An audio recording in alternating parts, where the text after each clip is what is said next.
हाँ जी, बात करने वाले हैं पोस्ट बेसिक बीएससी नर्सिंग। इसकी काउंसलिंग कब होगी? सी नेट 2025 के अंदर जो एग्जाम हुआ था, इस एग्जाम की काउंसलिंग कब होगी? उत्तर प्रदेश के बेस पर पोस्ट बेसिक का वो सारा डाउट जो आपके दिमाग में आ रहा है, सारा क्लियर कर दूंगा। सो जुड़े रहिए, और पहली बार आए हैं तो चैनल को सब्सक्राइब कर दीजिए, अपने दोस्तों के संग शेयर कर दीजिए। सो चलते हैं पॉइंट की दुनिया में। देखो जी, ऐसा है, जब पोस्ट बेसिक की काउंसलिंग स्टार्ट होगी उस समय आपके पास में 3 राउंड होंगे। पहला राउंड होगा, दूसरा राउंड होगा और तीसरा मॉपअप राउंड होगा। तो ये 3 राउंड होंगे। इन 3 राउंड के अंदर आपको सीटें अलॉट की जाएगी। अच्छा, ये राउंड होंगे क्या और किस लिए होते हैं? तो देखो जी, ऐसा है, आप जब फॉर्म आपने भरा था, आपने एग्जाम दे दिया। अब एग्जाम देने के बाद नंबरों के बेस पर एक पैनल ओपन होता है जिसमें आप अपनी चॉइस के कॉलेजों को भरते हैं, जिसमें गवर्नमेंट भी होती है और प्राइवेट भी होती है। तो आप अपनी चॉइस से रिलेटेड कॉलेज को फिल करते हैं, और जैसे ही कॉलेज को फिल करते हैं उसके बाद में आपको कॉलेज अलॉट की जाती है। मैं आपको यह भी बताऊंगा आपको कितना पैसा जमा कराना होगा, कितना रिफंडेबल होगा। वेट करिएगा, एंड तक जरूर देखिएगा।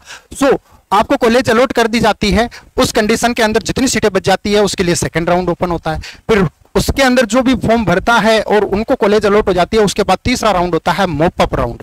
सो करेंगे सबसे पहले बात राउंड फर्स्ट की। इसमें आपको क्या करना है? तो स्टेप फर्स्ट, इसकी 3 स्टेप होगी। इन 3 स्टेप को आपको ध्यान में रखकर आपको आगे बढ़ना है। पहली स्टेप के अंदर स्टेप फर्स्ट आती है। इसके अंदर क्या होगा? तो इसके अंदर जिसमें चॉइस फिलिंग का कॉन्सेप्ट आएगा, आप जो भी कॉलेज चाहते हैं उस कॉलेज को आप भरेंगे। गवर्नमेंट भी होगी, प्राइवेट भी होगी। आप अपने नंबरों के बेस पर, अगर अच्छे नंबर है, अगर आपके अप्रोक्स 72 से 86 के बीच में है, तो आप डेफिनेटली गवर्नमेंट कॉलेज भरिए, मिलने के चांस बहुत ज्यादा रहेंगे, क्योंकि पोस्ट बेसिक के अंदर अधिकांश रिकमेंडेड करते हैं प्राइवेट कॉलेज। तो ध्यान देना। स्टेप सेकंड, ये रजिस्ट्रेशन चॉइस फिलिंग होने के बाद में दूसरी स्टेप आती है।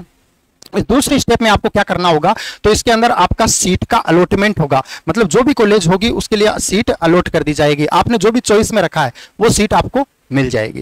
फिर आती है स्टेप थर्ड, और थर्ड स्टेप में क्या होता है? इसके अंदर आपको कॉलेज जाना होता है और अपने नाम पर जो रिपोर्ट होती है, कॉलेज जाना होता है और कॉलेज में जाकर आपको रिपोर्टिंग करनी होती है। सो आपने फर्स्ट स्टेप में क्या किया? फर्स्ट स्टेप के अंदर आपने जो भी आपके पसंदीदा कॉलेज थे वो भर दिए। सेकंड स्टेप में क्या किया? सेकंड स्टेप ने अटल बिहारी वाजपेयी ने आपको सीट अलॉटमेंट दे दिया।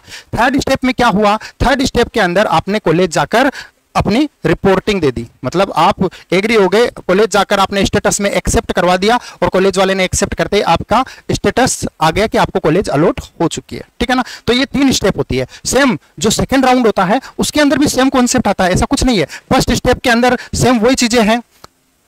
आप रजिस्ट्रेशन करेंगे, आप फर्स्ट स्टेप के अंदर आप चॉइस फिलिंग करेंगे। सेकेंड स्टेप के अंदर आपकी सीट है वो अलॉटमेंट होगी, आपको सीट अलॉट हो जाएगी। और थर्ड स्टेप के अंदर आप कॉलेज जाएंगे और कॉलेज जाने के बाद में वहां पर रिपोर्टिंग कर देंगे। ठीक है, ये 2 स्टेप पूरी हो गई। अगर इन 2 स्टेप में आपको कॉलेज मिल जाता है, वेल एंड गुड, बहुत अच्छा है।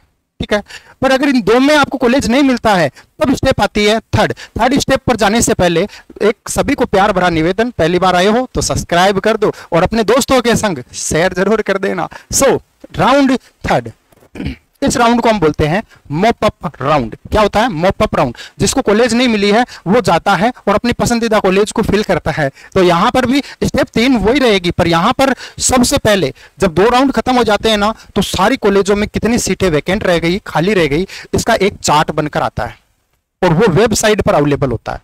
तो सबसे पहली स्टेप के अंदर क्या होगा? सीट मैट्रिक्स आएगा।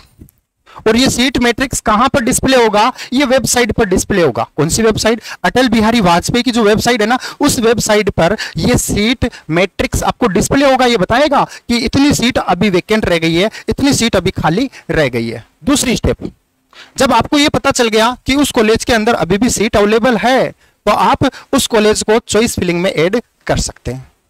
तो दूसरी स्टेप में क्या आएगा? Choice filling. अब जब आपने कॉलेज भर दिया है तो अटल बिहारी वाजपेयी का काम है उसको अलॉटमेंट कर देना। तो भाई अटल बिहारी वाजपेयी क्या करेगी? उसको अलॉट कर देगी, अलॉटमेंट दे देगी। तो ये लो जी, सीट अलॉटमेंट। ये 3 स्टेप तो कंप्लीट हो गई, बट यहां पर चौथी स्टेप और आती है। भाई रिपोर्टिंग कौन करेगा? आपको ही करना पड़ेगा, हम थोड़ी जाएंगे। तो स्टेप फोर्थ में क्या आएगा? स्टेप फोर्थ के अंदर आएगा कॉलेज रिपोर्टिंग। आप कॉलेज को रिपोर्टिंग करेंगे। ये 3 स्टेप होती है। इन 3 स्टेप को फॉलो करके आप अपने सीट को रिजर्व कर सकते हैं। अब बात की फीस कितनी लगने वाली है आपकी, तो ध्यान देना आपको फीस के अंदर 500 रुपए किस चीज के लगने वाले हैं, तो 500 रुपए आपके लगेंगे बच्चों, वो है कॉलेज के अंदर काउंसलिंग जो आप करवाएंगे, कॉलेज के लिए जो काउंसलिंग आप करवाएंगे उस काउंसलिंग के रजिस्ट्रेशन फीस होती है 500 रुपए। सो 500 रुपए तो रजिस्ट्रेशन फीस है, पर यह फीस नॉन रिफंडेबल है, मतलब आपको अगर कल कॉलेज नहीं भी मिला ना तो ये पैसा आपका रिटर्न नहीं होगा, क्योंकि ये तो आपने काउंसलिंग करवाने के लिए पैसे दिए हैं ना, तो ये पैसा आपका रिटर्न नहीं होगा, नॉन रिफंडेबल है। 5,000 रुपए आपके लगेंगे, और वो किसके लगेंगे, तो ध्यान देना 5,000 रुपए आपकी सिक्योरिटी मनी जमा होती है, सिक्योरिटी मनी। अगर आपको कॉलेज नहीं अलॉट होता है, किसी भी कारण से आपको कॉलेज नहीं मिलता है, उस कंडीशन में ये सिक्योरिटी मनी वापस रिफंड हो जाती है, मतलब रिफंडेबल है, बट कब, जब आपको कॉलेज अलॉट नहीं हुआ तब। तो 500 रुपए तो आपकी काउंसलिंग का रजिस्ट्रेशन फीस है, और 5,000 रुपए आपकी सिक्योरिटी मनी की फीस है। इसके अलावा आपके 40,000 रुपए जमा होंगे, और ये 40,000 रुपए किस लिए जमा हो रहे हैं, तो ये पैसे ट्रांसफर हो जाते हैं जिस कॉलेज में आपको एडमिशन लेना है, या जो कॉलेज आपको अलॉट हुई है उस कॉलेज के अंदर ये रजिस्टर्ड हो जाते हैं या ट्रांसफर हो जाते हैं, मतलब ये पैसे तो आपके कॉलेज पहुंच गए। और ये सिक्योरिटी मनी है 5,000 रुपए, कॉलेज मिला तो आपको, अगर आपको कॉलेज मिल जाता है तो डेफिनेटली ये नहीं मिलेगा वापस, पर कॉलेज नहीं मिलता तो उस कंडीशन में रिफंडेबल है, बट ये भी नॉन रिफंडेबल है। 500 रुपए, बस ये ध्यान रखना, ये नॉन रिफंडेबल है। तो ये टोटल फीस आपकी है 45,500 रुपया आपकी टोटल फीस रहेगी। इसी के साथ हमारे इस साल की होनहार स्टूडेंट रिया, कुमारी रिया, जिसके रोल नंबर आपको दिखाई दे रहे हैं, इन्होंने ओपन रैंक 15 लाकर एक बहुत अच्छा रिजल्ट दिया है। इसके अलावा कुमारी अंजलि, इनकी ओपन रैंक 76 है, और इनको भी बहुत बहुत दिल से, तहे दिल से बहुत सारी, ढेर सारी, खूब सारी शुभकामनाएं। इसके अलावा मिस रिंकी ने रैंक 24 गेन की है, इनकी सी रैंक है 24, और इनको भी बहुत सारी, ढेर सारी, खूब सारी शुभकामनाएं। इस साल आप लोगों का रिजल्ट बेस्ट से बेस्ट रहा। इस साल रिजल्ट सबसे बेहतरीन रहा, और बच्चों की रैंक हाईएस्ट लेवल पर आई, और बहुत अच्छा लगा जब ऐसी रैंक बच्चे लेकर आते हैं ना, तो मन बड़ा जबरदस्त तरीके से खुश हो जाता है, क्योंकि स्टूडेंट से ज्यादा जो खुश होते हैं ना वो है टीचर। और आप लोगों को डेफिनेटली ऐसा, आप लोगों का नॉलेज और आप लोगों का जो एक्सीड परिवार के साथ स्नेह है वो बहुत अच्छा है। बच्चों, आप लोगों का स्नेह बना रहे, और अगर आप पहली बार आए हैं तो चैनल को सब्सक्राइब कर लीजिएगा, अपने दोस्तों के संग शेयर कर दीजिएगा। Thank you all.